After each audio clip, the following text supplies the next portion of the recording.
प्रभू उठला आहे. आवाज प्रभू किती जोरात उठलाय तेवढा आवाज यायला पाहिजे. देवाची स्तुती असो आजच्या सुंदरशा दिवसाबद्दल. परमेश्वराने आपल्याला आजचा हा दिवस दाखवला आणि पुन्हा एकदा आपण वचनामधून बघणार आहोत. आजच्या वचनामध्ये मला पुन्हा एकदा संधी दिली त्याबद्दल बाळासाहेबांचे आणि सर्व मंडळीचे मी आभार मानतो. आणि देव बाप करो आपल्यामध्ये असं देवाचं वचन वाढीस लागो आणि आपली मंडळी वाढीस लागो ही माझी परमेश्वराजवळ प्रार्थना आहे. प्रार्थना करूया आपण. पवित्र पवित्र पवित्र तू जो होतास जो आहेस तो येणार आहेस त्या तुला आम्ही नमन करतो. तुझ्यापुढे मूर्ती स्वर्गात आणि पृथ्वीवर एकच नाव दिलेलं आहे. प्रभू येशू ख्रिस्त हे नाव तू आमच्यासाठी दिले. त्या नावासमोर प्रभू जीवनपदे बाबा या जगाचा प्रत्येक गुढा टेकला जाणार आहे हा आमचा विश्वास. आणि आजचा दिवस आम्ही साजरा करत असताना प्रभू येशू ख्रिस्ताचं पुनरुत्थान झालेलं आहे. त्याने मरणावर विजय मिळवलेला आहे. त्याने मृत्यूला आपल्या पायाखाली तुडवलेला आहे. आणि म्हणून प्रिय प्रभू आजचा हा दिवस साजरा करण्यासाठी तू आम्हाला या ठिकाणी एकत्र केलं त्याबद्दल तुझे उपकार मानतो. जमलेल्या माझ्या प्रत्येक भावाला प्रत्येक बहिणीला प्रत्येक लेकराला तू आशीर्वादित कर आणि आजचा संदेश आम्हा प्रत्येकासाठी आशीर्वादाचा ठरू दे. तुझ्या वचनाने आम्हाला तृप्त कर. आमचं रिक्त अंतःकरण जे आहे ते प्रभू ते आम्हाला तुझ्या वचनाने भरून टाकतो आणि तो दे प्रभू येशू ख्रिस्त जिवंत झाल्याचा जो अनुभव आहे ते तो अनुभव आम्ही आमच्या हृदयामध्ये वागवावा असं तू बोलू देतो. आणि आजच नव्हे तर येथून पुढे सदा सर्व काळ आमचं जीवन असेपर्यंत ते प्रभू आम्ही प्रभू येशू ख्रिस्त हा मरणातून उठलेला आहे हे आम्ही आमच्या मनावर कोरून ठेवावं टिकवावं आणि इतरांना सांगावं असं बोलू देतो. माझा दावा तुझे माझ्या सर्व चुकांची पापाची दैनिकपणे क्षमा केलीस त्याबद्दल तुझे उपकार. तुझ्या दयेने आणि कृपेने मी आठवण आहे. तुझ्या पवित्र आत्म्याचं मला मार्गदर्शन करशील प्रार्थना धन्य तारणारा प्रभू जो युगायुग जिवंत आहे त्याच्या नावाने केले म्हणून तू आहे. पुनरुत्थान दिन रिझर्वेशन डे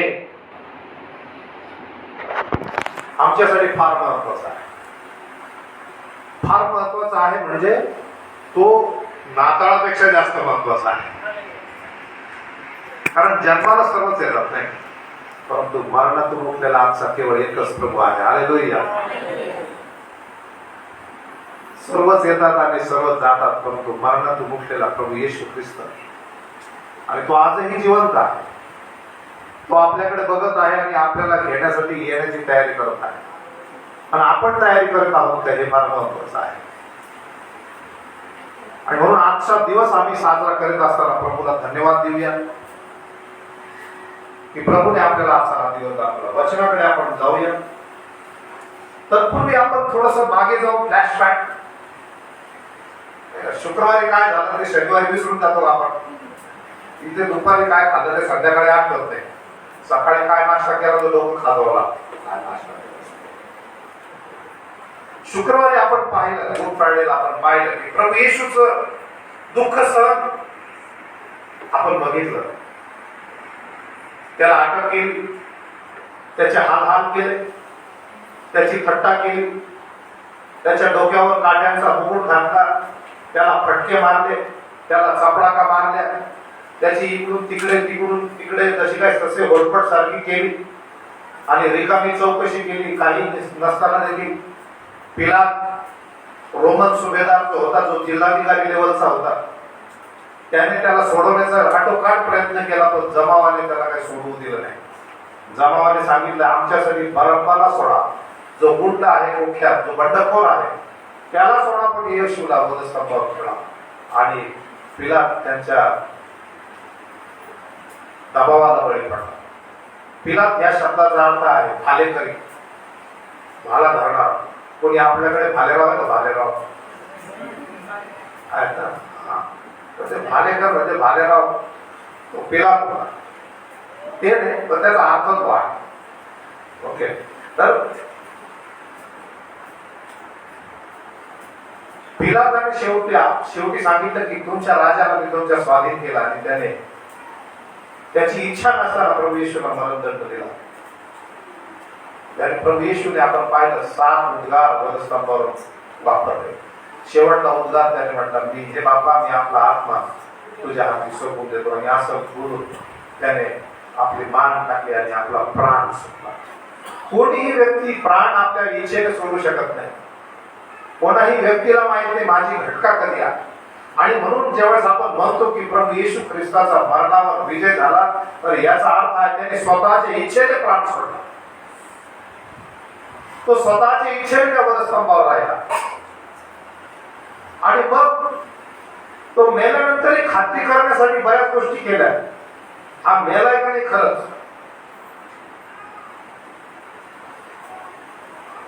त्या काळी जे वधस्तंभावर ज्यांना खेळलं जायचं त्यांचे गुडघे फोडले जायचे हातोडीने घाणाने. आणि ते गुडघे फोडायला शिपाई जेव्हा गेले तेव्हा चोरांचे त्याने फोडले.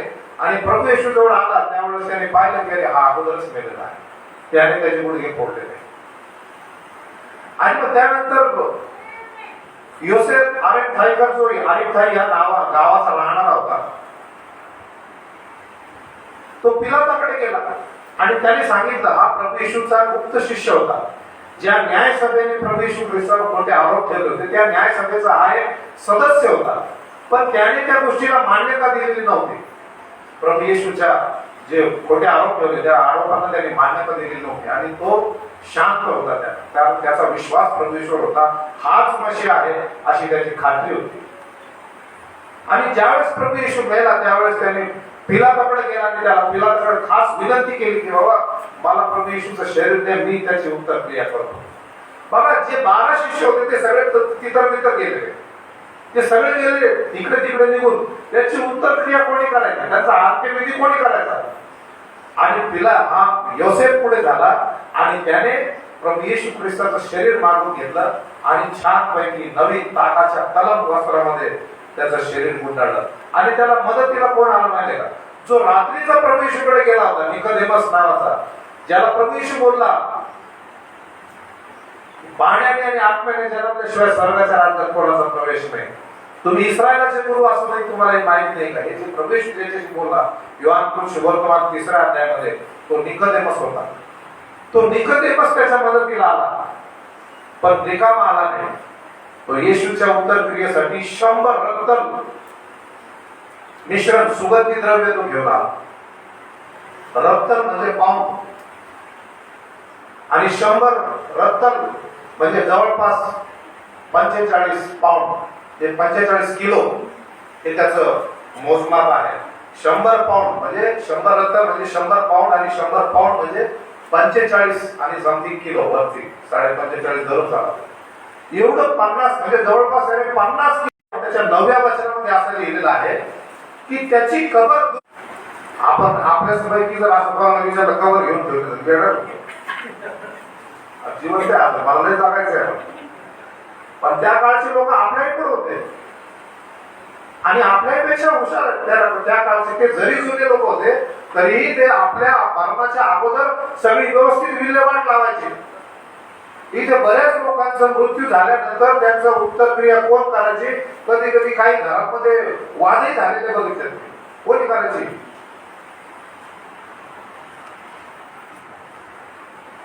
आमच्या एका दूरच्या औरंगाबाद इकडचं एक नातलं त्यांच्या मैत्रीला मी गेलो आणि तिथे त्या याच्यावर वाद कोणी करायची. आणि तुलाच पेन्शन भेटत होती तूच कर आणि मलाच पेन्शन भेटत होती, मला तर काही पेन्शन येतच नव्हतं तर कोणी करायचं असा वाद होतो. म्हणजे लोक मृत्यूवर सुद्धा विचार करतात कोणी करायचे याचे अंत्यविधी. पण प्रभू येशूचा अंत्यविधी कोणी केला, एका किरायत व्यक्तीने केला. आणि म्हणून मरणाची भीती बाळगू नका. प्रत्येक जणाला आपल्या प्रत्येक जणांना काय वाटते मरणाची भीती. आज हा जो पुनरुत्थान दिले ना हा सर्वात याच्यातून महत्वाचा संदेश आहे की मरणाची भीती घालवण्यासाठी प्रभू तुमचा आणि माझा प्रभू मरणातून परत उठलेला आहे. आणि आपण मरणाची भीती करत असतो. माझं मेल्यावर कसं होईल, माझ्या घराचं कसं होईल, माझ्या नवऱ्याचं कसं होईल, माझ्या बायकोचं कसं होईल, माझ्या पोराचं कसं होईल, आणि ही एवढी प्रॉपर्टी जमून ठेवली याचा वारसदार होईल, गाव कोणी वारसदार होईल. आपल्याला संपत्ती कुठे पाहिजे? बायबल कुठे सांगतंय? काय सांगतंय बायबल? संपत्ती कुठे पाहिजे आपल्याला? प्रधान संपत्ती पाहिजे. इथं ते आहे असं जेवढी आपल्या मुलांपुरती असावी तेवढी असावी, पण वरती आपल्याला महत्वाची संपत्ती पाहिजे. आणि म्हणून प्रभू येशू ख्रिस्ताला धर्मवंताची कबर प्राप्त झाली. हे सगळं काही कबरेमध्ये ठेवूपर्यंत कोण जवळ होतं, कोण लांबून बघत होतं माहिती आहे? प्रभू येशू बरोबर ज्या स्त्रिया आलेल्या होत्या ना, त्याच्या मावशी, त्याची आई, त्याचे इतर नातलग ज्या स्त्रिया होत्या, त्या स्त्रिया लांबून हे सगळं बघत होत्या. हे काय चाललेलं आहे? कारण ते तिथं दोघं जण करत असताना इतरांनी जाऊन तिथे काही करण्याची काही आवश्यकता नव्हती. आणि महिलांना त्या काळामध्ये एवढं महत्व नव्हतं की त्यांनी कबरेजवळ यावं, अंत्यविधी चला हात भार लावावा, असं काही नाही. आता सगळं व्यवस्थित आहे. आता महिला कुठेही जाऊ शकतात, कुठल्याही कार्यक्रमात भाग घेऊ शकतात. अजूनही थोडस आहे, पण होईल, इथून पुढे व्यवस्थित होईल. तर त्या महिला ज्या होत्या त्या सगळ्या दुरून बघत होत्या प्रभू येशूला कुठं ठेवलंय, कसं ठेवलंय, कोणत्या कबरेत ठेवलं. आणि मग हे सगळं बघत असताना बघा, ही सगळी खात्री, हे सगळं आपल्याला सांगायचा उद्देश काय? प्रभू येशू खरंच मेला, ही खात्री आहे सगळी. त्याला त्यांनी तिथे ठेवल्यानंतर, ज्यावेळेस त्याला कबरेत ठेवलं, त्या कबरेत ठेवल्यानंतर जे यहुदी ज्यांनी त्याच्यावर आरोप ठेवले होते, ते धर्मगुरू, यहुदी धर्मगुरू, यांनी जो भाषण केलं, हा आमचं मंदिर मोडून तिसरे परत उभारणार आहे असं, आणि मी देवाचा पुत्र आहे असे जे काही आरोप ठेवले होते, ते आरोप ठेवणारे ते कोणाकडे गेले? परत पिलाताकडे गेले. आणि पिलाताला सांगितलं, महाराज तो जिवंत असताना म्हटलेला आहे की तिसऱ्या दिवशी परत उठणार आहे. त्याचे शिष्य त्याला घेऊन जातील आणि म्हणतील परत उठला. असं काही होणे म्हणून तुम्ही काहीतरी करा. पिलात म्हटलं, बाबा पहारा तुमच्याजवळ आहे, सैनिक तुमच्याजवळ आहे, तुम्हाला काय वाटत तसं करा. आणि त्या लोकांनी काय केलं माहितीये का? तिची धोंड त्या कबरेवर योसेफाने आणि यांनी निकोदेमस दोघांनी ती धोंड, ते एक मोठी शिळा ती त्या कबरेवर ठेवली होती. त्या कबरेवर जाऊन ती शिळा काय केली? त्या रोमन सम्राटाच्या नावाने सील करून टाकलं त्याला, की त्याच्याशिवाय कोणीही उघडू शकत नाही. बरं, ही सील केली तर केली, पण त्याच्यावर पहारा पण बसवला सैनिकाचा, की कोणी येऊ नये रात्री, तर कोणी येऊ नये, ते शरीर घेऊन जाऊ नये, त्याच्यावर पहारा बसवा. आणि दुसरा दिवस तयारीचा दिवस होता.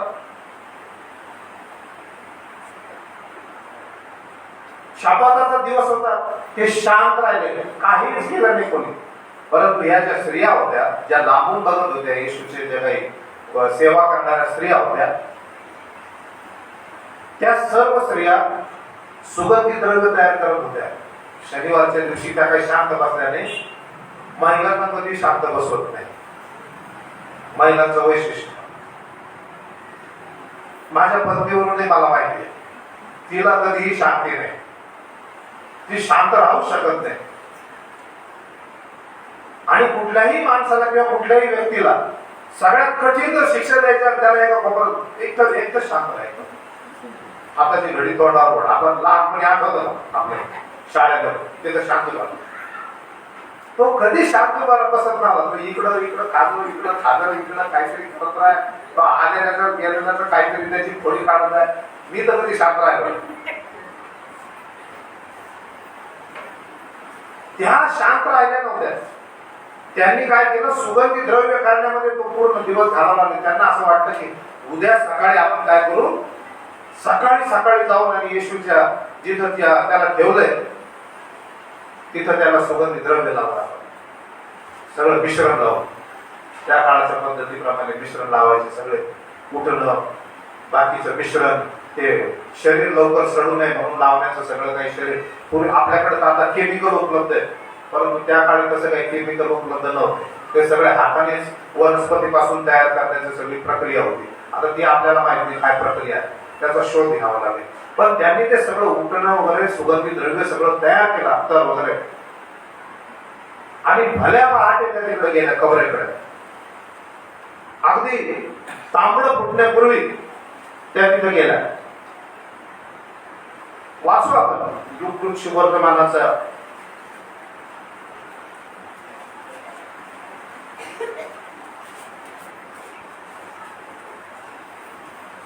24 अध्याय त्याची 1 ते 10 वचन.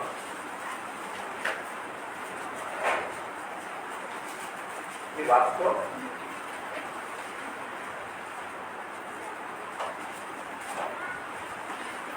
मग आठवड्याच्या पहिल्या दिवशी मोठ्या पहाटे आपण तयार केलेली सुगंधी द्रव्य घेऊन त्या कबरेजवळ आल्या. तो कबरेवरून धोंड लोटलेली आहे असे त्यांना आढळले. त्या आत गेल्यावर त्यांना शरीर सापडले नाही. मग असे झाले की त्याविषयी त्यांना भ्रांत पडली. तो पहा, लखलखीत वस्त्रे परिधान केलेले दोन पुरुष त्यांच्याजवळ उभे राहिले. तेव्हा भयभीत होऊन त्यांनी आपली डोकी जमिनीकडे केली असता ते त्यांना म्हणाले, तुम्ही जिवंताचा शोध मेलेल्यांमध्ये का करता? तो येथे नाही तर उठला आहे. तो गालिलात होता तेव्हा त्याने तुम्हाला काय सांगितले याची आठवण करा. ते असे की मनुष्याच्या पुत्राला पापी जनांच्या हाती धरून देण्यात यावे, त्याला वधस्तंभावर खेळण्यात यावे व तिसऱ्या दिवशी त्याने पुन्हा उठावे याचे यागत्य आहे. तेव्हा त्यांना त्याच्या बोलण्याची आठवण झाली आणि कबरेपासून परत येऊन त्यांनी 11 प्रेषितांना व बाकीच्या सर्वांना हे सगळे वर्तमान सांगितले. त्या मग्दलिया मरिया, योहाना व याकोबाची आई मरिया या होत्या. त्यांच्याबरोबर त्या दुसऱ्या होत्या. त्यांनीही हे वर्तमान प्रेषितांना सांगितले. परंतु हे वर्तमान त्यांना वायफळ बडबड वाटली व ते त्यांनी खरे मानले नाही. तेव्हा पेत्र उठून कबरेकडे धावत गेला व वनवे होऊन त्याने आत पाहिले तो त्याला केवळ तागाची वस्त्रे दिसली. तेव्हा झालेल्या गोष्टीविषयी आश्चर्य करीत तो घरी गेला. आठवड्याच्या पहिल्या दिवशी त्या कबरेकडे गेल्या आणि त्यांना काय दिसलं? रिकामी कबर दिसली. त्या आत गेल्यावर त्यांना त्याविषयी शरीर काही सापडलं नाही. मग असे झाले की त्यांनी त्यांना भ्रांत पडले, गोंधळून गेला. जेव्हा माणूस गोंधळतो त्यावेळेस देव त्याला टाळ्या वाजवतो. बायबलच्या प्रत्येक ठिकाणी हे दिसतं आपल्याला. जेव्हा जेव्हा माणूस गोंधळतो, जेव्हा जेव्हा माणूस भ्रांत पडतो, जेव्हा जेव्हा आपलं डोकं ताप होतं, तेव्हा तेव्हा ते उघडण्याची किल्ली कोणाकडे आहे? परमेश्वराकडे आहे, देवाकडे आहे. त्याने त्याचे दूध पाठवले आणि तो दूध त्यांना वाटलं, तुम्ही मेलेल्याचा शोध, जिवंताचा शोध मेलेल्यामध्ये करताय. आम्ही आजही बरेच लोक जिवंताचा शोध मेलेल्यामध्ये करतो आणि मेलेल्याचा शोध जिवंतामध्ये करतो.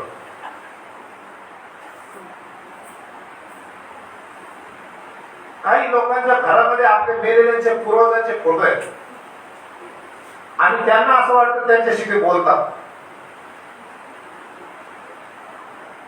काही लोकांना ते फोटोकडे पाहिल्यावर भ्रांत वाटते, भ्रांत पडते.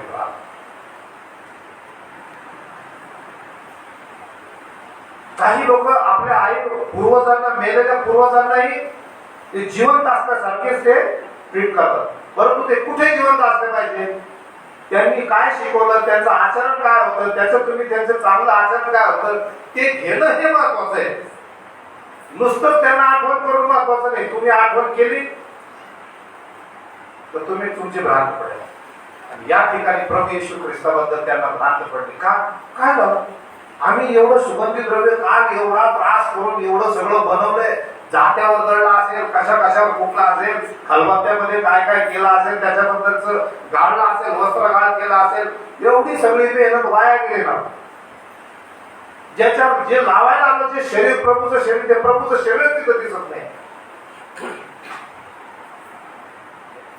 आणि म्हणून आपण पुन्हा एकदा हे वाचूया, योहान सुवर्तमान याचा 20वा अध्याय. अजून एक घटना आहे, योहानाने लिहिलेली घटना.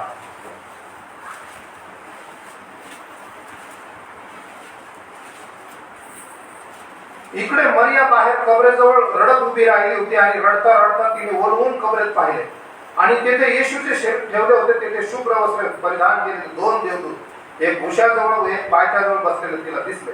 ते तिला म्हणाले, बाई का रडतेस? ती त्यांना म्हणाली, त्यांनी माझ्या प्रभूला नेले व त्याला कुठे ठेवले हे मला ठाऊक नाही. असे बोलून ती पाठवून फिरली. तो तिला येशू उभा असताना दिसला, परंतु तो येशू आहे हे तिने ओळखले नाही. येशूने तिला म्हटले, बाई का रडतेस? कोणाचा शोध करतेस? तो माळी आहे असे समजून ती त्याला म्हटली, दादा तू त्याला इथून नेले असेल तर त्याला कुठे ठेवलेस हे मला सांग, म्हणजे मी त्याला घेऊन जाईल. येशूने तिला म्हटले, मरिये. ती वळून त्याला इकडे भाषेत म्हटली, रब्बुनी, माझे प्रभू, माझा गुरु. कोणाला दर्शन दिलं अगोदर? मरिया मग्दलिनी.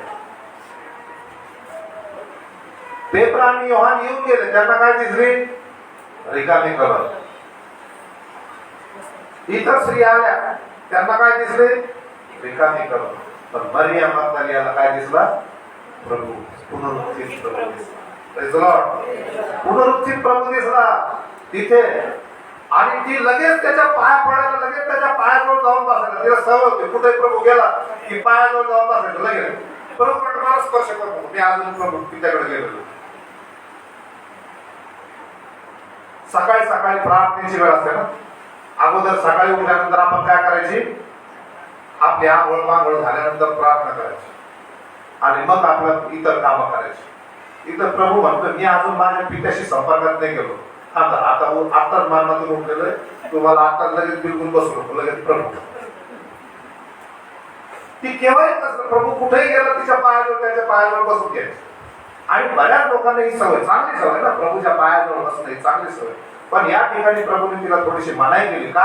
कारण त्याचा आणि पित्याचा संपर्क त्याला अजून प्रस्थापित करायचा आहे. मरणातून उठल्यानंतर प्रथम त्याने पित्याशी संपर्क केला, आणि नंतर मग आपल्या शिष्यांना त्याने दर्शन दिलं. पुनरुत्थित प्रभू दिसणं ही किती मोठी गोष्ट आहे.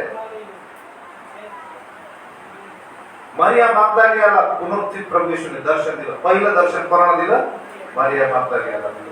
ज्या दुरून शिष्य महिला बघत होत्या त्या सगळ्या महिलांचं सांत्वन प्रभू येशूने करून टाकलं. काय? आधी दर्शन तुम्हालाच. पुरुषांची संख्येपेक्षा महिलांची संख्या नेहमी जास्त असते पाहिजे चर्चमध्ये. कुठेही जा तुम्ही, महिला अग्रस्थानी, कुठेही जा महिला जास्त स्थानी असतात, जास्त संख्येने उपस्थित असतात. बाळासाहेब जरी इकडे बसलेले असतात तरी भक्कम पाठीमागून असतो. काय असत ना? अच्छा, हवा हवा एकच असत, वारे खूप असतात. हवा एकच असत, त्या हवाचा भक्कम पाठिंबा असतो नाही का? मी जरी इथं उभा आहे तरी माझ्या हवाबाई तिकडे आहे, आणि तिचा भक्कम पाठिंबा. तुम्ही जा तिकडे, मी इकडे जातो, आपण दोन खेंडी वेगवेगळ्या लढू. या ठिकाणी प्रभू येशूने संपर्क केला. स्त्रियांना प्रथम प्राधान्य. बायबल मध्ये जेव्हा जेव्हा प्रभू येशूचं कार्य तुम्ही पाहिलं तर स्त्रियांना प्रथम प्राधान्य दिलं गेलेलं आहे. स्त्रियांना दुय्यम वागणूक बायबल मध्ये कुठेच नाही. असं तर सांगा मला, कुठेच नाही. जन्म घेण्याच्या वेळेस प्रत्यक्ष देवदूतालाच पाठवलं मरियमाकडे. त्याच्याकडून माणसाकडून निरोप नाही, स्वर्गातून डायरेक्ट देवदूत. तुझ्या पोटी जो जन्म घेणार आहे तो या जगाचा पारणारा असणार. आणि हा प्रभू येशू ख्रिस्त, हा पुनरुत्थित प्रभू येशू ख्रिस्त सर्वात प्रथम त्या मरिया मग्दलियाला दिसला, आणि तिने जाऊन शिष्यांना सांगितलं. बघा, ती शमरोनी स्त्री होती, तिला प्रभू येशू ज्यावेळेस दिसला, ज्यावेळेस प्रभू येशूने तिला पाणी मागितलं तर ते पाणी पाजून ती तसेच ठेवून कुठे गेली? गावात गेली, आणि गावात सगळ्यांना बोलून आणला. स्त्रिया सुवार्थ प्रसारामध्ये पुढे. माणूस विचार करतो शेजाऱ्याला सांगू का नको प्रभू येशूचं नाव? पण स्त्रिया मन मोकळेपणाने प्रभू येशूचं नाव सांगतात. सुवार्थ. हालेलुया. जरा स्त्रियांसाठी जरा एकदा टाळ्या वाजवा. प्रभू येशूने पहिलं दर्शन त्यांना दिलं ना, त्यामुळे त्यांचा हक्क होतो. त्यात एवढा त्रास करून घेतला, एवढ्या स्त्रिया होत्या, पण तिकडं प्रभू येशूला खबर किती जणांनी ठेवलं? माणसं किती, आणि प्रभू येशूला पाहायला किती बाया? भरपूर स्त्रिया. माणसांनी काय केलं माहितीये का? प्रभू येशूचं मरण झालं, काय केलं? एक वचन आहे बघा,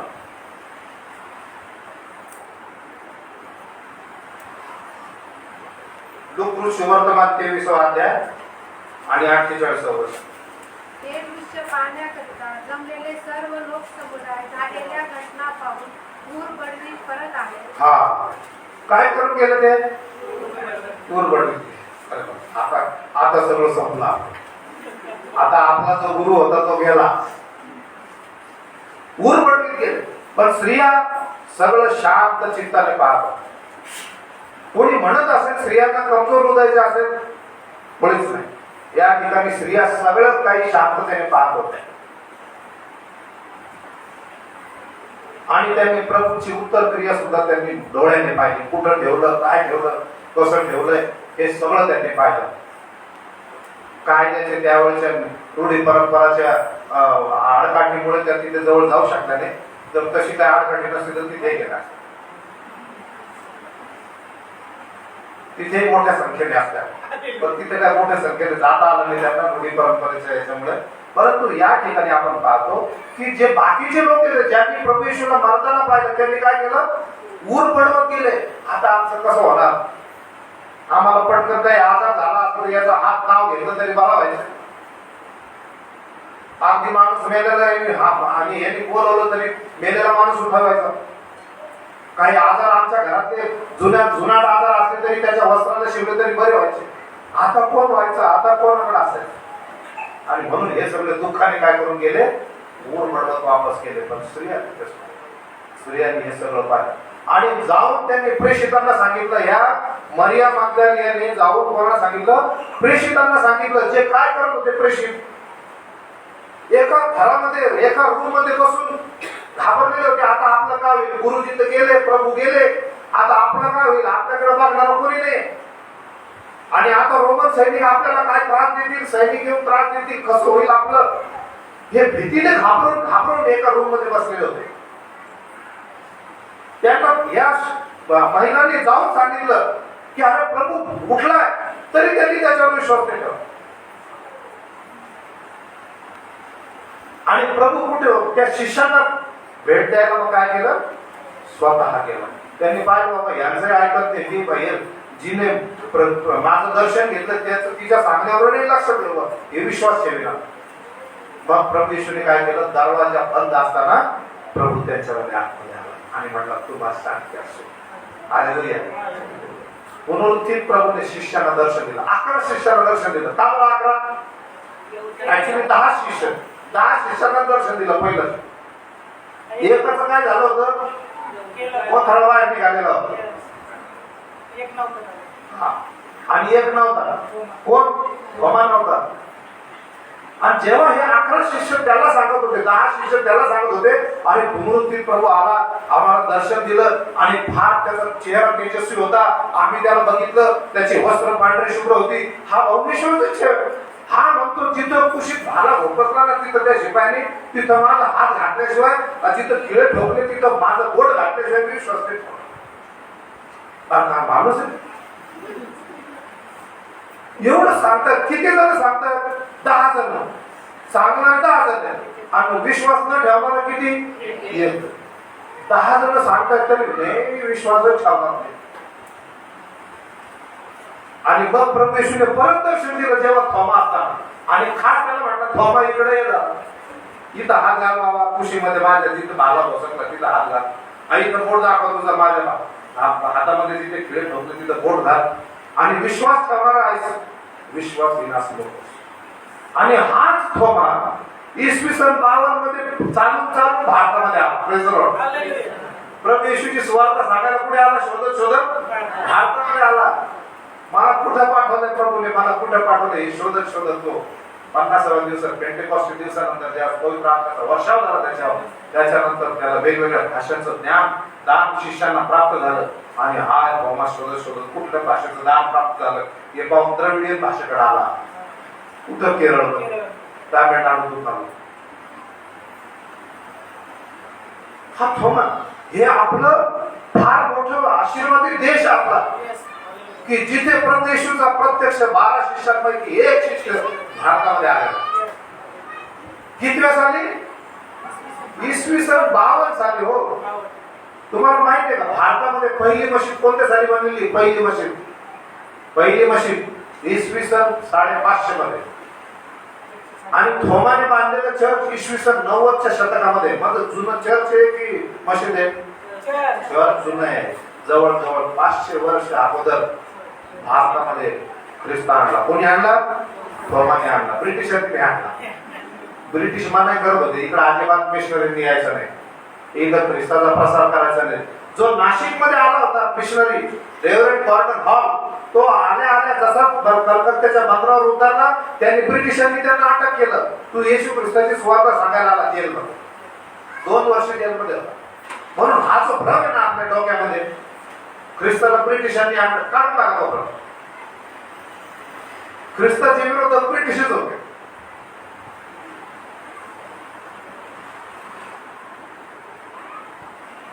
त्यांनी ब्रिटिश पार्लमेंट मध्ये ठरवलं होतं, एका त्याच्या खासदारांनी ठराव मांडला होता, इकडं कोणी मिशनरी पाठवायचे.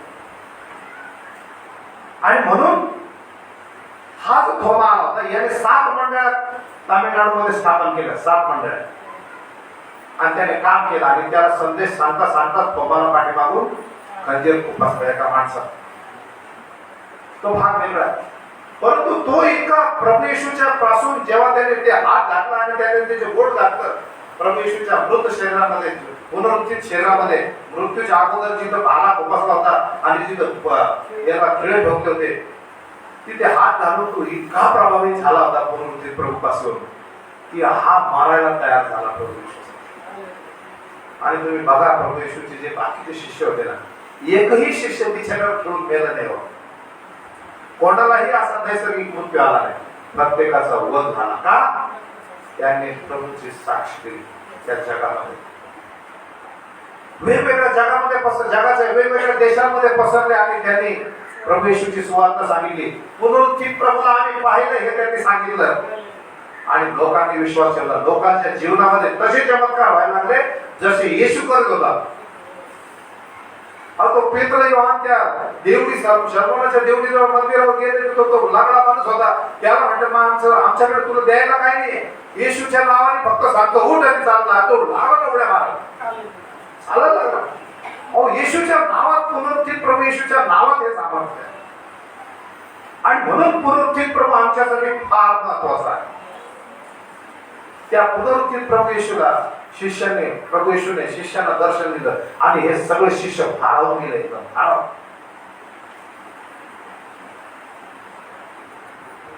हे प्रभू येशूने पटवून दिलं की मी पुनरुत्थित झालो. आणि हे का पटवून दिलं? कारण तो मेल्यानंतरही पिलाताने आणि शताधिपतीने खात्री करून घेतली की हा मेला. पण इथे ज्यावेळेस त्याने दर्शन दिलंय याचा अर्थ त्याने काय पटवून दिलं? मी जिवंत झालेलो आहे. आणि पहा, युगान जिवंत आहे. नुसतं आजच्या पुरता नाही, तो किती दिवस दर्शन देत होता माहितीये? 40 दिवस दर्शन देत होता प्रभू येशू. आपल्या शिष्यांबरोबर स्वर्गाच्या राज्याबद्दल परत बोलला. परत त्याने संतांना सगळं आठवून दिलं. सगळं स्वर्गात आणि पृथ्वीवर सर्व अधिकार मला देण्यात आलेला. जेव्हा तो शैतान त्याला म्हटला होता की परीक्षेमध्ये की हे सगळं मला देण्यात आलेले, मला नमन कर, मी तुला देतो, तो काय बोलला? तो म्हटला तुझा देव जो प्रभू परमेश्वर त्यालाच नमन कर, त्याचीच उपासना कर, असं शास्त्र लिहिलं. बाकीची काही त्याने होत नाही का? पण आता पुनरुत्थित प्रभू काय म्हणतो? मत्तई सुवर्तमान 27व्या अध्यायामध्ये 18, 19, 20 वचनामध्ये स्वर्गात सर्व अधिकार मला दिलेला आहे आणि पहा युगांयुग मी तुमच्या बरोबर आहे. आजच्या पुरता, उद्याच्या पुरता, 40 दिवसापुरता नाही, किती दिवस? युगांयुग, पिढ्यान पिढ्या तुमच्या पिढ्या जातील. इतक्या सगळ्या पिढ्या प्रभू तुमच्या बरोबर आहे. हालेलुया. तुमच्या आणि माझ्या बरोबर प्रभू राहण्याचं वचन देऊन गेलेलं आहे. आणि तो म्हणतो जसाच मी जाणार आहे तसाच परत येणार आहे.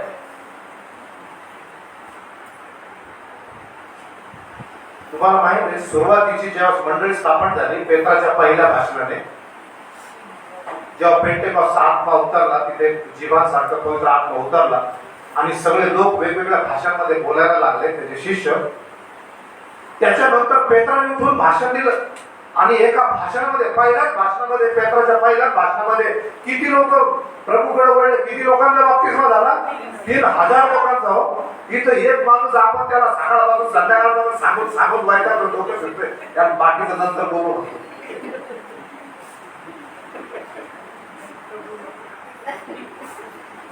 उद्या सांगतो परत, उद्या तुम्हाला कधी वेळ तेव्हा एकाच भाषणात किती 3000 लोकांचा बप्तिस्मा झाला. काय अद्भुत गोष्ट आहे. काय बोलला असेल तो? असं काय फार काय बोलला का?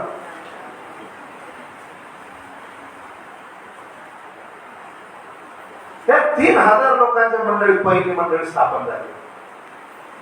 पुनरुत्थित प्रभूला पाहिल्यानंतर मनुष्याच्या जीवनामध्ये असा चमत्कार होता. आणि म्हणून हे जे आम्हाला प्रभू येशूचं जे सुवर्तमान सांगायचे हे फार महत्वाचं आहे. हा तोच पेत्र आहे. कोण प्रभू? मी ओळखते त्याला, 3 वेळेस नाकारणारा. हा तोच पेत्र आहे. हा ज्यावेळेस प्रभू येशू चालला होता तिकडं त्याला पूर्ण प्रभू येशूची उत्तर क्रिया केली होती, तेव्हा याला असं वाटलं झाला आता संपला, आता आपली परत माशाची जाळी घ्या आणि चला आपला समुद्र. हा चालला होता समुद्रावर. योहान सुवर्तमान 20व्या अध्यायामध्ये 21व्या अध्यायामध्ये परत त्याचं तिबिरा समुद्रावर प्रभू येशूने त्याला काही दिवसानंतर परत दर्शन दिलं आणि नुसतं दर्शन दिलं आणि त्यांच्यावर त्यांना म्हटलं या आपण नाश्ता करू चला. त्याने मस्तपैकी विस्तावर मासे भाजले, मटण नाही भाजलं, मासे भाजले. मासे भाजून त्यांना म्हटलं या आपण न्याहारी करू. जो पेत्र जो उतावीळ स्वभावाचा होता, सनकी स्वभावाचा होता, हा पेत्र प्रभू येशूकडे असा वळला. अशा प्रकारे प्रभू येशूने तरी त्याला काय केली, क्षमा केली. त्याने जरी 3 वेळेस नाकारलं तरी प्रभू येशूने त्याला क्षमा केली.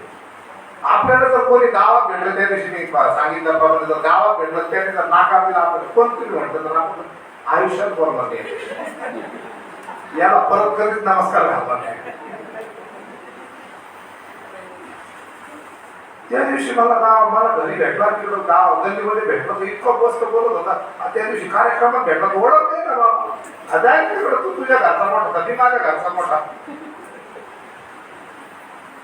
पण प्रभू येशूने पेत्राला काय केली, क्षमा केली. किती प्रेमळ मन, देवाचं किती प्रेमळ मन असावं. प्रभू येशूने त्याचं प्रात्यक्षिक केलं, त्याने दाखवलं या जगाला की देवाची खरी प्रीती काय असते. आपण कधी कधी कमी पडतो ती प्रीती दाखवायला, फार वेळेस कमी पडतो, कधी कधी नाही, बराच वेळेस आपण उन्हे पडतो, कमी पडतो. आपण मनुष्य देहामध्ये आहोत, पण आम्हाला फार इगो फार आहे, आमचे स्वाभिमान फार आहे, आमचे गर्व आम्हाला आड येतात.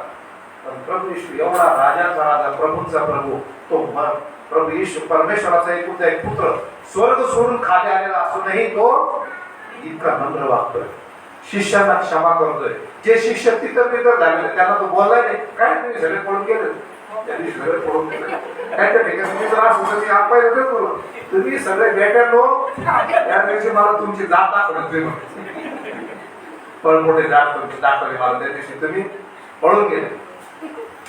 असं काही बोलला नाही. दरवाजा बंद असताना तो त्यांच्यामध्ये उपस्थित राहिला. पहिला शब्द त्याने काय वापरला, तुम्हाला बाबा मनाचा विचार करू नका, मी आहे. गुरु असा होता असा, प्रभू असा होता असा, जो आमच्या सर्व पापांना आपल्या पोटात घेतो, आपले सर्व पापांची दोषा करतो, आपले किती अपराध झाले, चुका करतो, तरी तो आपल्या गळ्यात हात घालून म्हणतो तू माझा मित्र आहेस, तू माझा बंधू, तू माझा सखा, तू माझी मैत्रीण, तू माझी बहीण. आपल्याला तो जवळ करतो. आणि हेच पुनरुत्थित प्रभू. खरंच आम्ही जर परत त्या अमावस्या रस्त्यावर 2 शिष्य चालले होते, हे कधी ज्यावेळेस प्रभू येशूने शिष्यांना दर्शन दिलं त्याने 10 शिष्यांना, त्याच्या अगोदर त्या अमाऊस गावच्या रस्त्यावर चालले होते. अमाऊस ते यरूशलेम या मार्गावर ते 2 जण चालले होते, अरण्यातून मार्गक्रमण करत होते. तिथून यरूशलेम पासून तर ते अमाऊस गाव जवळपास 11.5 किलोमीटर आहे. 4 कोस असं बायबल मध्ये दिलेले, 4 कोस. 4 कोस म्हणजे 7 मैल, 7 मैल म्हणजे जवळपास 11.5 किलोमीटर. हे 11.5 किलोमीटरचा अंतर प्रभू त्यांच्या बरोबर चालला, थोडस सोडून त्या सुरुवातीचं, पण जवळपास 7 ते 8 मैल किलोमीटर प्रभू येशू ख्रिस्त त्यांच्या बरोबर चालला, त्यांच्याशी बोलत होता, त्यांना सगळं उलगडून सांगत होता. पण त्यांचे डोळे कसे काय आपण पडले. आपण नाही का झोपेत असतो आणि आपल्याला आई म्हणते अरे उठ तुझ्या कामाचं, आई नंतर किती वाजले, अरे 9 वाजता तुला कामाला जायचे, आता 8:30 झाले, 8:45 उठलो. तशी ती झापड पडते डोळ्यावर, तशी त्यांच्या डोळ्यावर जणू काय भ्रांत पडलेली होती, झापड आलेली होती. प्रभू त्यांच्या बरोबर बोलला आणि एवढं करून ते यरूशलेम गेल्यानंतर काय केलं, त्यांच्या बरोबर त्याने भाकर मोडली आणि जशी भाकर मोडली त्याला ते दिसायला लागले हा प्रभू आहे.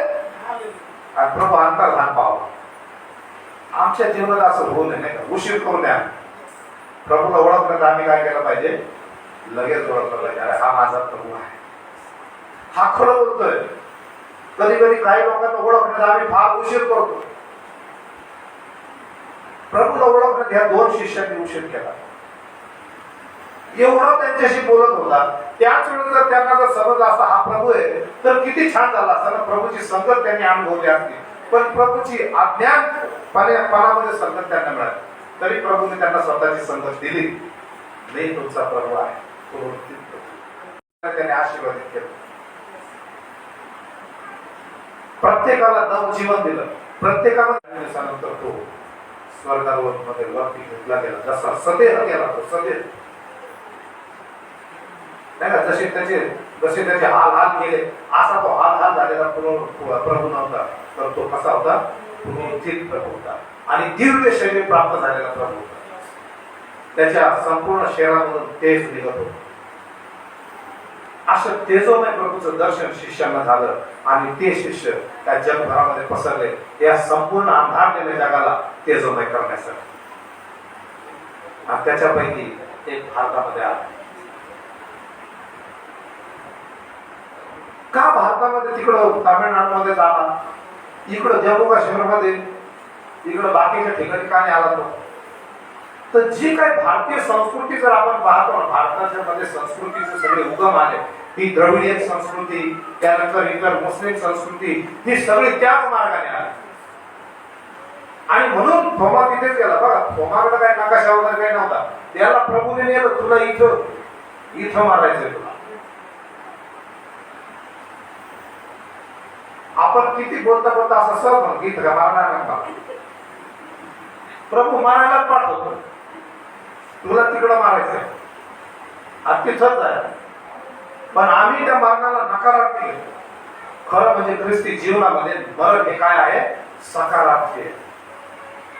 मरण म्हणजे तुम्हाला स्वर्ग प्राप्तीचा अनुभव, त्याचं स्वर्गाच्या दरवाज्यात उभा राहता तुम्ही, लगेच जाऊ मेरा नंबर कब आएगा, त्या लिस्ट मध्ये माझं नाव कधी पुकारलं, मला कधी आतमध्ये. जसा खटला चालू असतो, एखादी केस असते कोर्टामध्ये, गिरीश भालतेडक हाजीर हो, किरण होतं का कोपऱ्यात कुठून आपला आला तसं वरती आपला कोण दंड उडाला पाहिजे, आपण तिथे असलं पाहिजे. येस मी आहे हजर. किती पटकन बसायचो आपण हजर म्हणून वर्गामध्ये, हजर म्हणून पटकन पुढे मारत खाली मागे हजर मॅडम. तिथं देवासमोर असं म्हटलं पाहिजे ना, मी हजर आहे प्रभू, तुझ्या कार्यासाठी, तुझी सुवार्ता सांगण्यासाठी मी आहे, मी हजर आहे, मला पाठव. आपण इकडं तिकडं पाहतो, कोण जाईल तिकडं, सातपूरला जायचंय, कोण जाईल आहे का कोणी? कोण येणार माझ्याबरोबर? बाळासाहेबांनी म्हटल्यानंतर मी अंदाजे बोलतो लगेच तिकडं तिकडं पाहत असं ना, कारण परिस्थिती सगळीकडे सारखीच असते. म्हणून बोलतो, बाबांना बोलतो. आपण शेजार, मला जायचं नाही, मी शेजारच्या ऋतूला आहे का, मला नाही जायचंय, पण मी माझं न सांगतो तुला आहे तू जाणार. माझं टाळण्यासाठी मी दुसऱ्याला विचारतो, तुला वेळ आहे का? असं म्हणत आता तिथे काय सांगितलं, प्रभू येशू तेव्हा परमेश्वराचं दर्शन यशाला झालं. तो काय म्हटला, आम्ही आहे, मला पाठव, मी जातो. आजही आपलं प्रभू, पुनरुत्थित प्रभू ती वाट पाहतो. कोण जाईल पुनरुत्थित प्रभूची सुवार्ता सांगायला या जगाला? प्रभू येशू ख्रिस्ताची कधी नव्हे एवढी गरज. आज जगामध्ये भ्रष्टाचार, जगामध्ये जातीभेद, जगामध्ये वेगवेगळ्या गोष्टींमुळे जेनोसाइड, हत्याकांड होतात. लोक एकमेकांना मारायला टाकले, एकमेकांना मारतात. कोणी आत्महत्या करून घेते काही छोट्या छोट्या गोष्टीमुळे, कोणी तर खेळता खेळता पबजीमुळे आत्महत्या करते, कोणी कशामुळे काय काय करते, काय सांगते. मोबाईल दिला नाही म्हणून डोक्यात दगड घालतात लोक, पेपरला वाचतात. या अशा परिस्थितीमध्ये आज कधी नव्हे तो प्रभू येशू ख्रिस्ताची सगळ्यात जास्त गरज या जगाला आहे. आणि त्यांना सांगणार कोण? येशूला किती शिष्य होते? 12 शिष्य होते, त्याच्यातून एक गेला, त्याच्या जागी दुसरा आला मत्थिया. पण आम्ही 12 पेक्षा जास्त आहे, 12 पेक्षा जास्त आहे आम्ही. माझं जरी चुकतंय का? 12 पेक्षा जास्त आहे ना आपण? हा, 12 पेक्षा जास्त आहे. नाशिकची लोकसंख्या किती आहे सध्या? कोण अपडेट आहे सांगा बघ. नाशिक जिल्ह्याची लोकसंख्या 71 लाख. किती? नाशिक जिल्ह्याची लोकसंख्या 71 लाख. आणि आपण लोक किती सध्या इथे? कमीत कमी 150 लोक असतील, 100 लोक. 71 धरूया आपण. चला बुकाने बरोबर म्हणतात 71 धरू. चला 71 झालं. 1000 एक व्यक्ती 1000 झाला स्वार्थ सांगू शकेल? आपले आयुष्यभरात सांगू शकेल की नाही? सांगू शकेल, नक्कीच सांगू शकेल. 4-5 मार्ग तर चर्च बांधावं लागेल पाठसेवा. नाही तर तिकडं कुठं तरी हलवावं लागलं अजून वसाड जागे कुठे. पण देवाचं राज्य वाढणे हे महत्वाचं आहे ना. देव देईल ना, देव देईल. देवाकडे लोक तेवढे वळले तर देव तेवढी सगळा पुरवठा करतो ना. अर्धवट पुरवठा करणार नाही देव. आणि म्हणून आम्हाला प्रत्येकावर आज जबाबदारी. जर आम्ही पुनरुत्थित प्रभूला अनुभवतोय, त्या शिष्यांनी अनुभवलं, शिष्यांकडून आम्ही अनुभवतोय. आणि मला असं वाटतं, माझी खात्री आहे की आपण इथे जे बसलेलो आहोत, प्रत्येक जण आपापल्या जीवनामध्ये प्रभू येशू जिवंत आहे याचा अनुभव घेऊनच इथे बसलेलं आहे. कोणी दुसऱ्या तिसऱ्या पिढीचं 4थ्या पिढीचं ख्रिश्चन असेल तर सांगा, 1-2 जण सोडून. कोणी नाही. सगळे आपण प्रभू येशूचा अनुभव घेतलेला आहोत आणि आता प्रभूकडे वळलेलो आहोत. तर आपण अनुभवावरून ख्रिस्ती आहोत. प्रभू येशूची साक्ष आपल्या जीवनामध्ये झालेली, त्याच्या जिवंतपणाचा अनुभव आपण घेतलेला आहे. म्हणून आपण या ठिकाणी बसलेलो आहोत. तर हा आपल्या जिवंतपणाचा अनुभव, प्रभू येशूने जे आपल्याला जिवंत केले त्याच्या जीवनाने, तो आपण जिवंतपणाचा अनुभव इतरांना सांगू नये का? तर तो सांगताना आपल्याला मागे पुढे पाहावं लागतं. काय सांगतो तुला?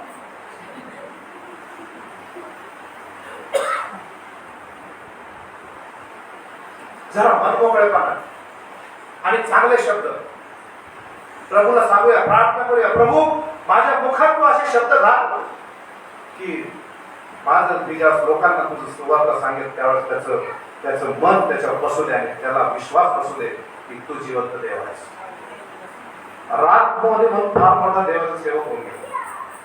त्याच्याबद्दलची एक साक्ष आहे. एकदा असं झालं, त्याला आपली कटिंग करायची होती, हेअर कटिंग. आणि तो 2-3 दुकानामध्ये, सकाळी दुसऱ्या दुकानात गेला, ते बंद होतं. दुसऱ्या दुकानात गेला, ते बंद होतं. अरे म्हणजे आज ज्या ज्या दुकानात जातो ते दुकान बंद आहे. आणि मग त्याने घरी जाऊन प्रार्थना केली, प्रभू मला अशा दुकानामध्ये पाठव जे उघडे आहे आणि ज्याला प्रभू तुझी गरज आहे त्याच्याकडे मला पाठव. आणि तशी परत प्रार्थना करून तो निघाला. आणि त्याला एका कानाकोपऱ्यामध्ये एक दुकान उघडं दिसलं आणि त्या दुकानामध्ये त्याने हेअर कटिंग केली. कटिंग करता करता त्या सलूनवाल्याला सुवार्ता सांगितली आणि सुवार्ता सांगता कटिंग संपल्यानंतर तो म्हणतो, माझा बाप्तिस्मा करता. किती छान ना. आमच्या बाबतीत असं घडलं पाहिजे ना. आमच्याकडे कोण कोण येत आहे? दूधवाला येतो, पेपरवाला येतो, इस्त्रीवाला येतो, वेगवेगळे लोक येतात आमच्याकडे. आम्ही वेगवेगळ्या लोकांशी संपर्कात असतो. कधीतरी आम्ही संधी असत आम्हाला 5 मिनिटं त्या माणसाच्या बरोबर बसायची, त्या महिलेच्या बाजूला, आपल्या मैत्रिणीच्या बाजूला, मित्राच्या बाजूला शेजारी बसून त्याला सांगण्याची.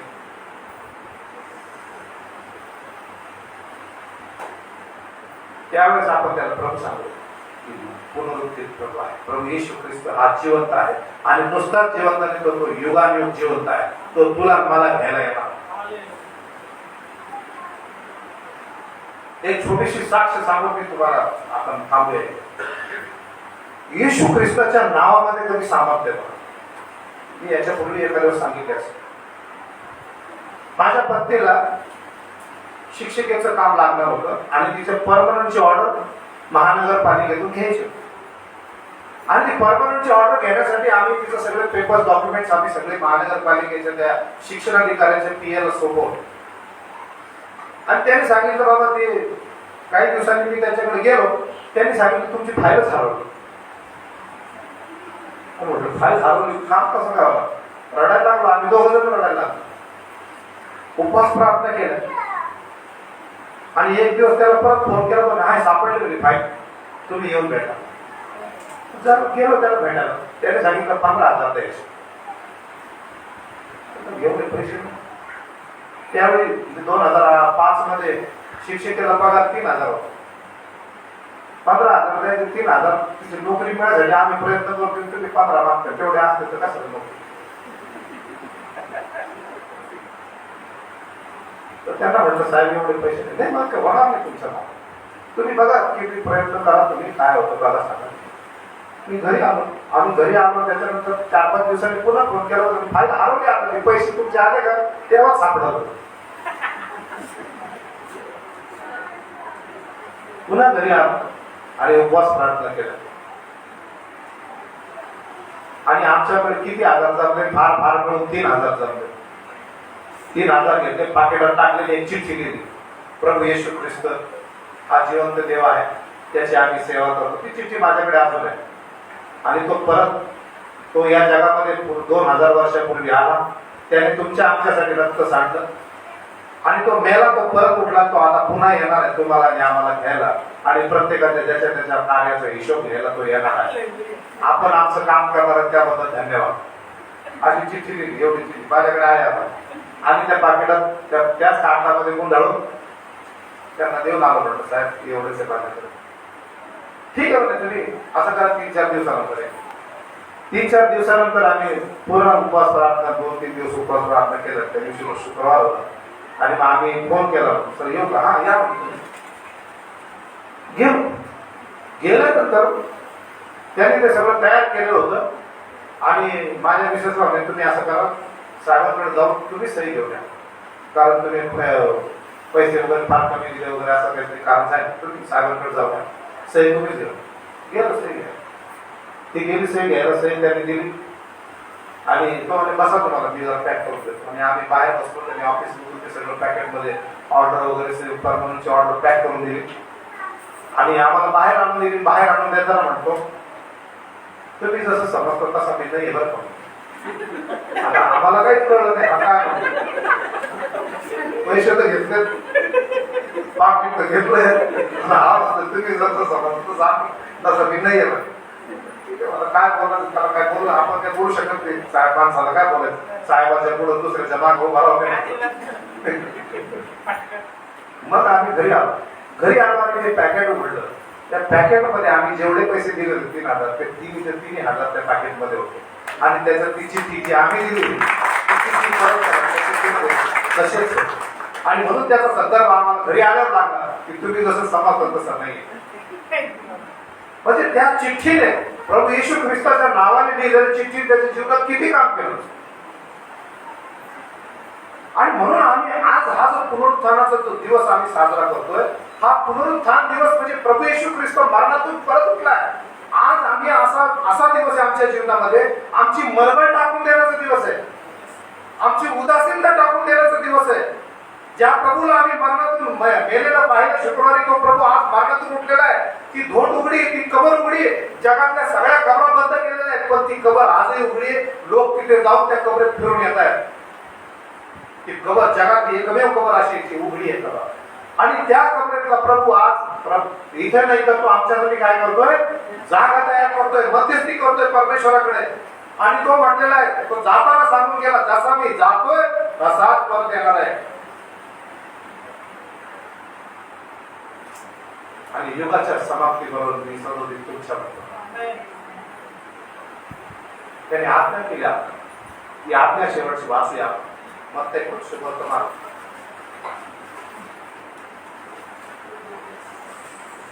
28वा अध्याय.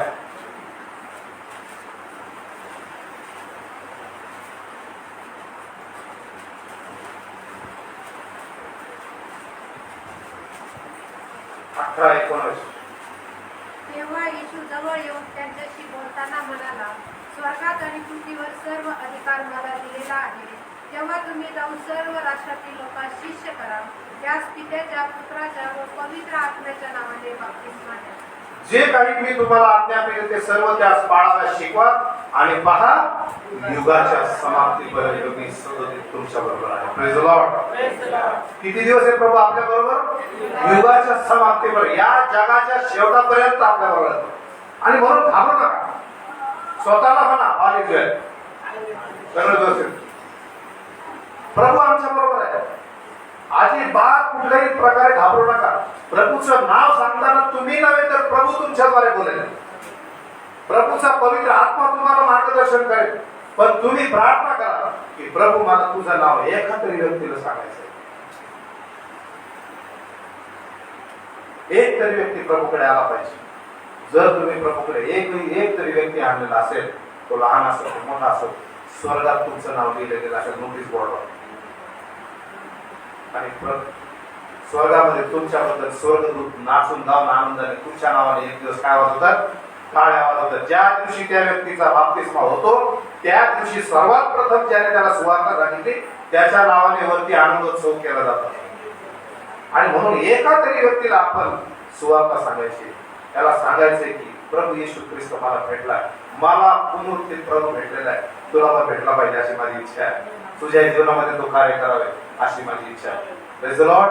देवाची स्तुती. असं 2 मिनिट आपण आपले डोळे बंद करू, आपल्या मानाखाली लावू आणि विचार करूया. मरियेला प्रभू येशू ख्रिस्ताने दर्शन दिलं, शिष्याला दर्शन दिलं. मला देखील मी दर्शनाला उत्सुक आहे. प्रभू येशू ख्रिस्ताचं दर्शन मला व्हायला पाहिजे. पुनरुत्थित प्रभू येशूचं दर्शन. जेव्हा साधू सुंदर सिंग म्हटले की तू जर खरा जिवंत देव असतील तू आज मला दर्शन दे, नाही तर त्या झेलम एक्सप्रेसच्या खाली मी माझा जीव दे. त्यावेळेस प्रभू येशूने त्याला दर्शन देऊन म्हटला मी आहे. आणि तेव्हापासून साधू सुंदर सिंगचे जीवन बदलून गेलं. ते जगामध्ये ख्रिस्ताला सांगण्यासाठी फिरू लागले. प्रियांनो, आम्हाला देखील त्या पुनरुत्थित प्रभू येशूचं दर्शन होणं आवश्यक आहे. आज जर आम्हाला आजपर्यंत दर्शन नसेल झालं तर आज आम्ही प्रार्थना करूया, त्याला हात मारूया की प्रभू माझा स्वामी तू आहेस, तू मला दर्शन दे, माझं जीवन आतून बाहेरून बदलून टाक आणि मी ज्याला सुवार्ता सांगेन त्याचे जीवन आतून बाहेरून बदलून टाक. कोणाला तरी प्रेरणादायक होईल असं मी वागावं, माझ्या आचरणामध्ये ख्रिस्त असावा असं तू होऊ दे. प्रभू आपल्या जीवनामध्ये कार्य करणार, नक्कीच करणार. त्याचं वचन आपल्याला सांगतो महायुगाच्या समाप्तीपर्यंत तुमच्याबरोबर आहे. स्वर्गात आणि पृथ्वीवर सर्व अधिकार प्रभू येशूला देण्यात आलेला आहे. आणि तो अधिकार प्रभू येशू ख्रिस्ताला देण्यात आला. त्यामुळे आम्ही कुठल्याच प्रकारे घाबरायचं नाहीये. आम्ही निर्भीडपणे प्रभू येशूचं वचन सांगण्यासाठी स्वतंत्र आहोत. आम्ही सांगितलं पाहिजे, आम्ही गाजवलं पाहिजे. जी जबाबदारी प्रभू येशूने आमच्यावर दिलेली आहे ती जबाबदारी पार पाडण्यासाठी आपण स्वतःला तयार करूया. आणि प्रभू येशू आपल्याला हे सामर्थ्य देईल. त्याच्या पवित्र आत्म्याच्या द्वारे आपण त्याला मागूया. ही सर्व प्रार्थना प्रभू येशू ख्रिस्ताच्या नावाने केली.